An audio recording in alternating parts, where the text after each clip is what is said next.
Hi friends, madam Avinash नंदन शर्मा। दोस्तों, बड़ा important bell का केस आया मेरे पास, जिसमें लड़की ने ये इल्जाम लगाए थे लड़के के ऊपर कि जब मैं 17 साल की थी तो इसने मुझसे फ्रेंडशिप की। फिर हम दोनों ने एक दूसरे को समझने की कोशिश की, फोन पे बातें होने लगी और उसके बाद दोनों साथ घूमने लगे, होटलों में गए, नाइट स्पेंड किया, वहां फर्जी आई कार्ड लगाई गई और इस तरीके से दोनों के रिलेशन डेवलप होते चले गए। ये है स्टोरी दोस्तों। उसके बाद लड़की बालिग हो जाती है, बालिग ही नहीं होती, 17 से वो 21-22 साल की हो जाती है।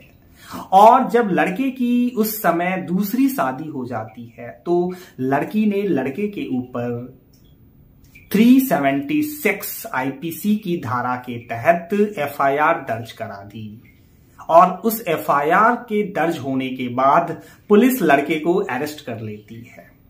पुलिस ने उसे कोर्ट में पेश किया, वहां से उसे जेल भेज दिया जाता है। बड़ा इंपॉर्टेंट प्रावधान है दोस्तों कि पुलिस जैसे ही अरेस्ट करेगी, जो जर्नी का टाइम है, अगर वो कोर्ट से कहीं दूर अरेस्टिंग हुई है तो जो यात्रा का टाइम है उसको हटा दो, तो 24 घंटे में पुलिस को उस आरोपी को कोर्ट में पेश करना होता है मैजिस्ट्रेट के पास। या फिर अगर वो कोर्ट डायरेक्ट है यानी पॉक्सो का कोर्ट, तो वहां मैजिस्ट्रेट के पास पेशी नहीं होती, उसकी पेशी डायरेक्ट पॉक्सो कोर्ट, स्टेशन जज के यहाँ स्पेशल कोर्ट है ये, वहां पेशी होती है। मतलब आरोपी को पेश कर देना होता है। वहां से फिर उसे जेल भेज दिया गया। अब करीब करीब वो 4 महीने से जेल में है। इस मामले में उसने शादी कर ली है। वाइफ कोर्ट के धक्के खा रही है कि मेरा पति बाहर आ जाए। जेल लगाई मैंने पॉक्सो कोर्ट में। इन्वेस्टिगेटिंग ऑफिसर आईओ प्रेजेंट होता है कोर्ट में। आईओ लेडी ऑफिसर थी, उसने बोला आज लड़की नहीं आ पाई है, बात नहीं हो पा रही है, फोन रिसीव नहीं कर रही है, कम्युनिकेट नहीं हो पा रहा। अगली डेट दे दी गई, 1 वीक के बाद की तारीख दे दी गई बेल पे सुनवाई के लिए। मतलब अब लड़का 1 वीक और जेल में रहेगा लड़की को लाने के लिए। जो कंप्लेनेंट थी, जो विक्टिम थी, उससे पूछना था या उससे जानकारी लेनी थी। इस चीज के लिए ये प्रावधान है दोस्तों पॉक्सो केसेस में कि विक्टिम या कंप्लेनेंट को सामने लाना है या उससे पूछताछ करनी है, चाहे वीडियो कॉन्फ्रेंसिंग से हो या कोर्ट के प्रेजेंस में आकर हो।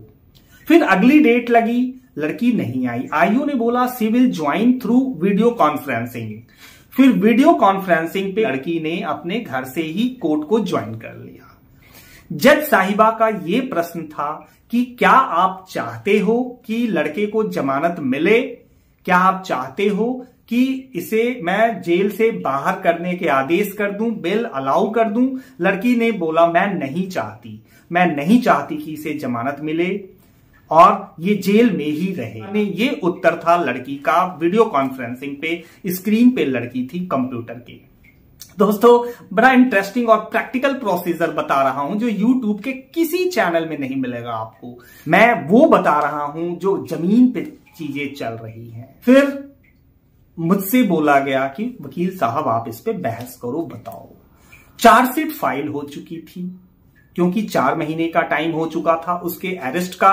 तो 4 महीने नहीं, 90 डेज में ही अगर कोई अरेस्ट हो गया है ऐसे अपराध में तो 90 दिन में चार्जशीट फाइल करनी होती है इन्वेस्टिगेटिंग ऑफिसर को। मेरे केस में भी चार्जशीट फाइल हो गई थी। चार्जशीट को मैंने पढ़ा हुआ था, मैंने उसके कंट्राडिक्शन की बात की, उससे रिलेटेड बातें की, दोनों के बीच फ्रेंडशिप है, मैंने एडमिट किया। लड़की ने बोला था कि इसने जो रिलेशन बनाए वो प्रॉमिस ऑफ मैरिज के बेसिस पे कि मैं शादी करूंगा। दोस्तों, प्रॉमिस ऑफ मैरिज के बेसिस पे जो रिलेशन बनाए जाते हैं उसमें बहुत से सुप्रीम कोर्ट के जजमेंट्स थे। Recent judgments chief justice DY Chandrachud के थे, जिन्होंने बोला हुआ था कि ऐसे केसेस क्वेश्चन कर दिए जाने चाहिए, खत्म कर दिए जाने चाहिए। Even recently Madhya Pradesh high court ने कह दिया था कि 1 साल बहुत होता है किसी के फॉल्स प्रॉमिस पे आगे बढ़ने के लिए।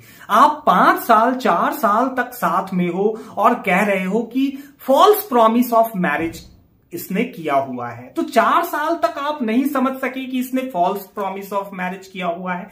1 साल काफी है। ये ऑब्जर्वेशन थे मध्य प्रदेश हाई कोर्ट।